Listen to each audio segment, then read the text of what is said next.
Donc moi, je vais vous faire simplement actualité sur l'hypothyroïdie congénitale. Et comme le groupe, c'est génétique et dépistage, je parlerai un petit peu des éléments de génétique. Donc, juste pour le côté actualité, on va parler un petit peu prévalence de l'hypothyroïdie congénitale, des seuils de TSH, puisque ça fait partie des problématiques actuelles, de l'évolution de la prévalence dans le temps.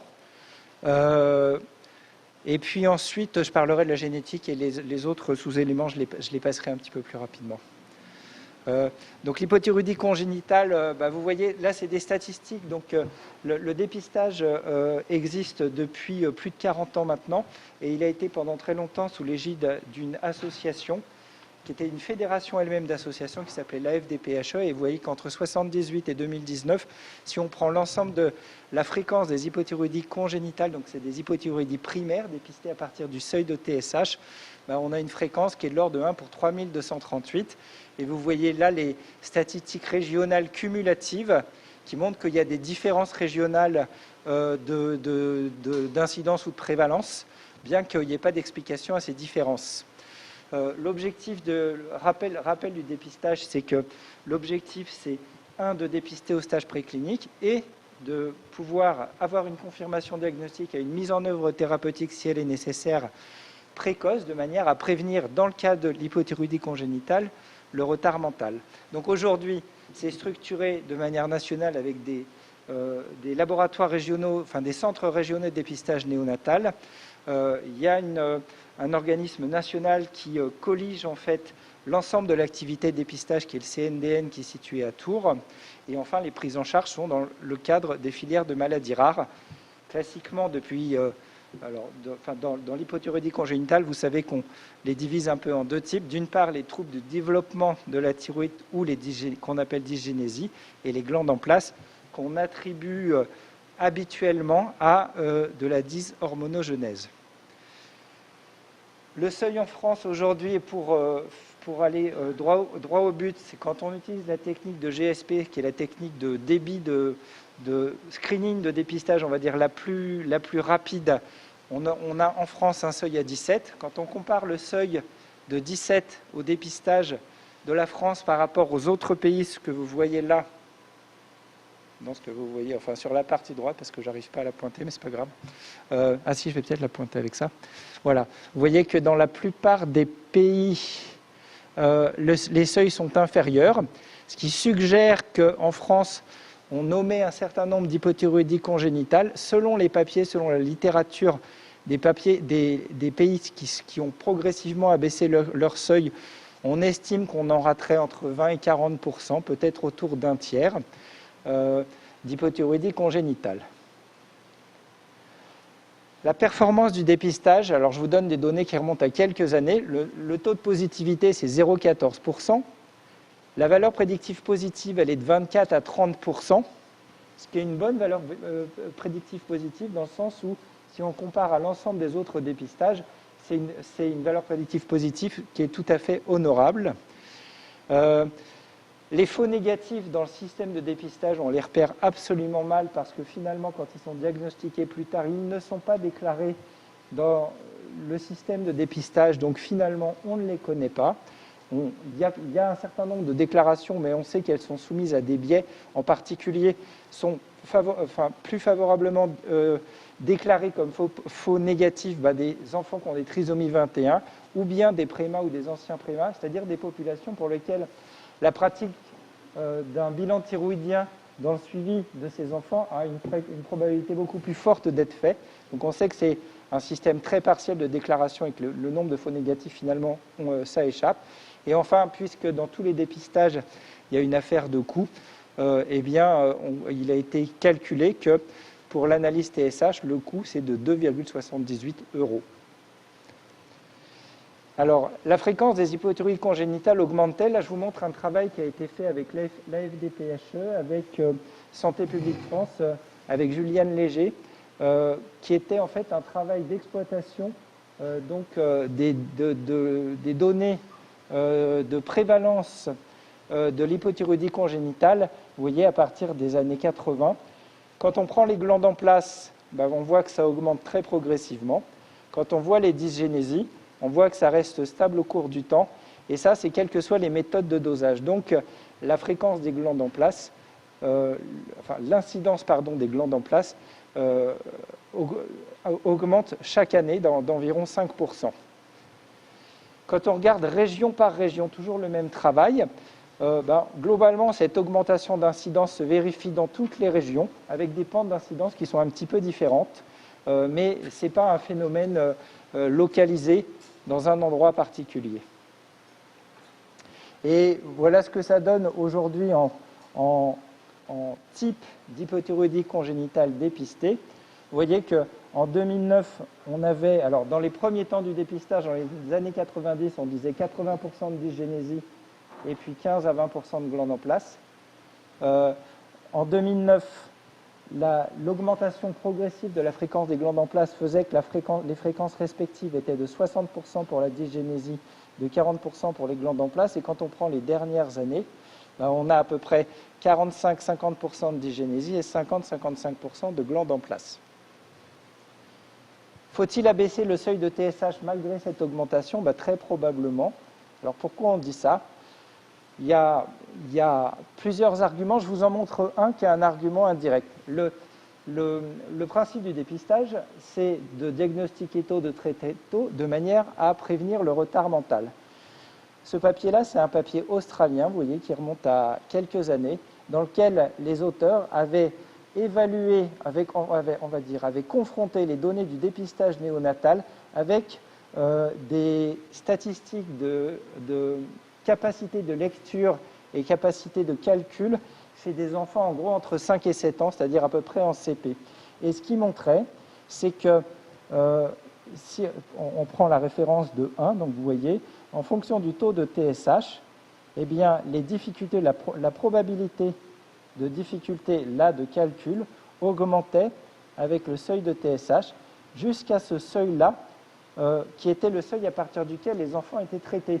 Donc là, évidemment, il n'y avait plus de différence parce que les enfants étaient traités, mais auparavant, il y avait une augmentation du risque de difficulté lié au calcul. Et ce que je vous ai mis là, c'est les seuils de TSH approximatifs correspondant à nos seuils de TSH à nous, parce que dans ce papier, c'était exprimé en percentiles. Donc c'est la traduction des percentiles australiens en unités, en milliunités par litre de TSH de nos normes à nous.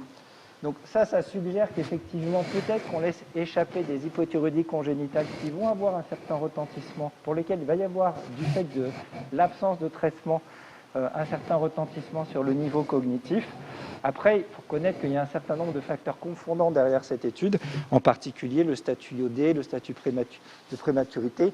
Ça n'est pas la certitude que c'est parce qu'on a raté des hypothyroïdies qu'il y a ce déficit en fait dans les capacités de calcul. Des questions non résolues, j'en profite pour faire aussi un peu de, on ne va pas dire de publicité, mais de témoignage d'activité, puisqu'il y a eu un consensus donc, sur l'hypothyroïdie congénitale sous l'autorité de Michel Pollack et dans le cadre endossé par la filière Endo-ERN, qui a été publié cette année en 2021, auquel donc Michel et puis Juliane et donc le Centre d'Angers a participé, plus un certain nombre de collègues européens, donc qui reprend toute l'actualité et toutes les recommandations actuelles sur l'hypocongénitale. J'évoquerai simplement deux éléments.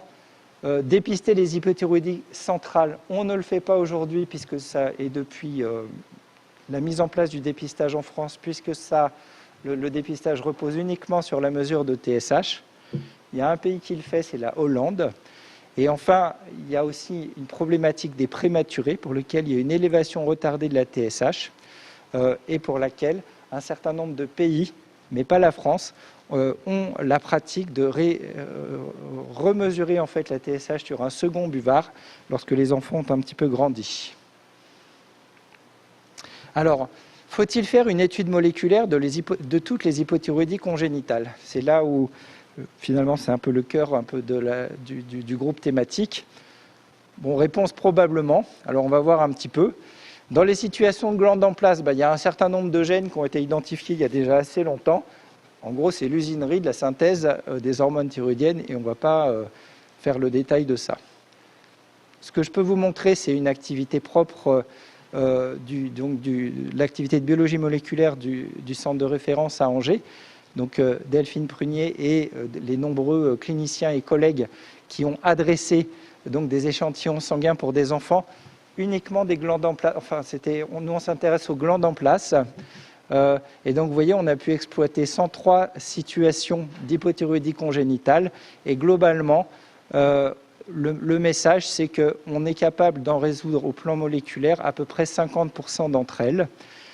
Quand on regarde les données de la littérature, dans la littérature, pour les glandes en place, c'est entre 20 et 90%. Il y a des papiers, là encore, qui témoignent d'expériences françaises. Anastasia Stupa et Michel, sur une série de 19 cas, le taux de résolution était d'un peu plus de 50%.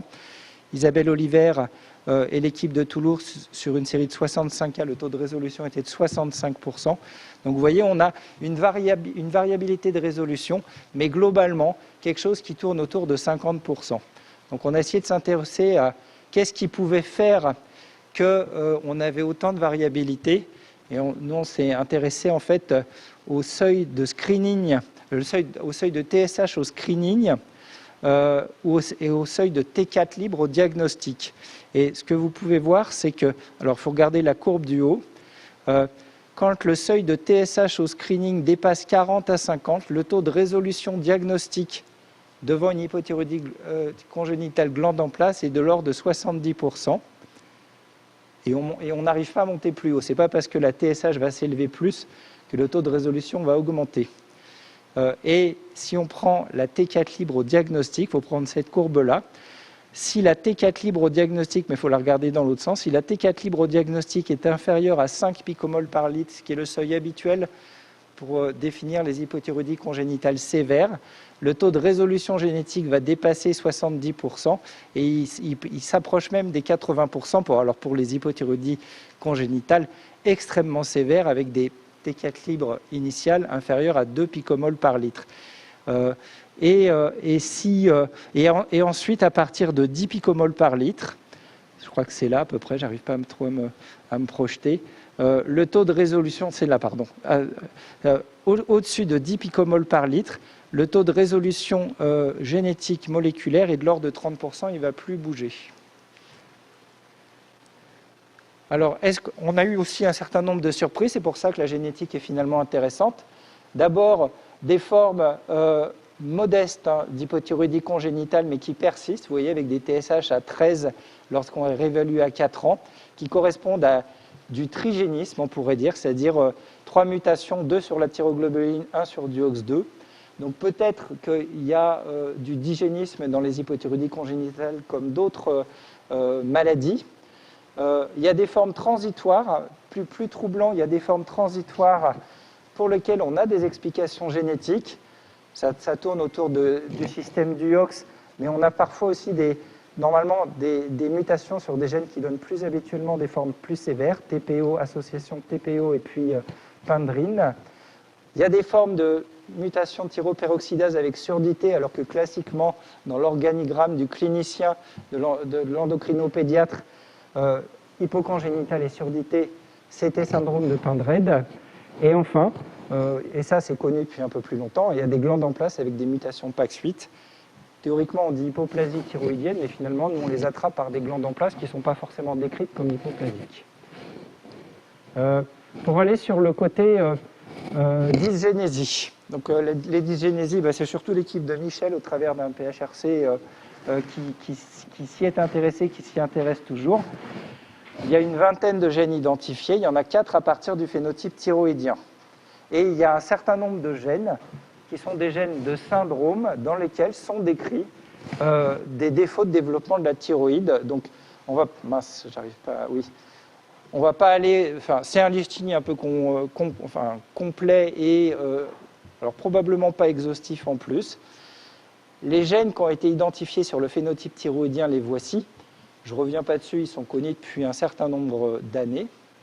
Quand on prend ces 4 gènes, il y a une centaine de cas dans la littérature qui sont rapportés. Et là, le système d'exome et de génome, donc Michel pourra commenter s'il le souhaite, mais je ne suis pas sûr qu'ils soient encore là. Il y a un certain nombre de nouveaux gènes qui ont été identifiés. Laboréaline, TUB1, OXB3. Alors, ces deux-là ont été identifiés par l'équipe de Michel. Donc, vous voyez que l'approche moléculaire à partir des dysgénésies, elle permet de mettre en évidence un certain nombre de nouveaux gènes. Et enfin, elle a aussi permis de montrer qu'il y avait des surprises, lesquelles des mutations thyroperoxydase qui donnent théoriquement des glandes en place avec goitre qui sont responsables d'hypoplasie thyroïdienne profonde, des mutations de DUOX2 avec un phénotype d'ectopie thyroïdienne, et puis des mutations de la pindrine avec des hypoplasies thyroïdiennes majeures, qui veut dire que la séparation entre glandes en place, goitre, troubles de l'hormonogenèse, et puis dysgénésie, troubles du développement, en ce qui concerne les gènes identifiés à l'origine de certaines de ces formes, ce n'est pas si clair que ça. La séparation est plus complexe au plan génétique qu'elle ne l'était ou qu'elle n'était supposée sur les aspects morphologiques de la thyroïde. Donc au total, dans les dysgénésies, cependant, on sait que le moléculaire permet d'en expliquer 2 à 4%, qu'il y a probablement des modèles génétiques à trouver parce que c'est très étonnant d'avoir aussi peu d'explications moléculaires derrière les dysgénésies. Et donc, en conclusion, sur le plan, on va dire, biochimique et clinique, probablement nécessité d'abaisser les seuils de TSH. Sur le plan des apports moléculaires, il y a aujourd'hui la possibilité de résoudre dans les glandes en place une proportion assez importante de cas. Dans les dysgénésies, probablement moins, mais c'est un effort de recherche en cours. Et donc, finalement, l'exome et le génome peuvent avoir encore beaucoup d'intérêt. Peut-être qu'on va identifier de nouveaux gènes. Peut-être que les modèles génétiques dont on dispose pour expliquer les maladies ne sont pas encore suffisamment performants, on va dire, pour permettre des explications moléculaires. Et enfin, peut-être que dans les formes négatives, il y a des phénomènes d'environnement qui interviennent et qui font que ce n'est pas la génétique qui résoudra, en tout cas qui expliquera ces situations.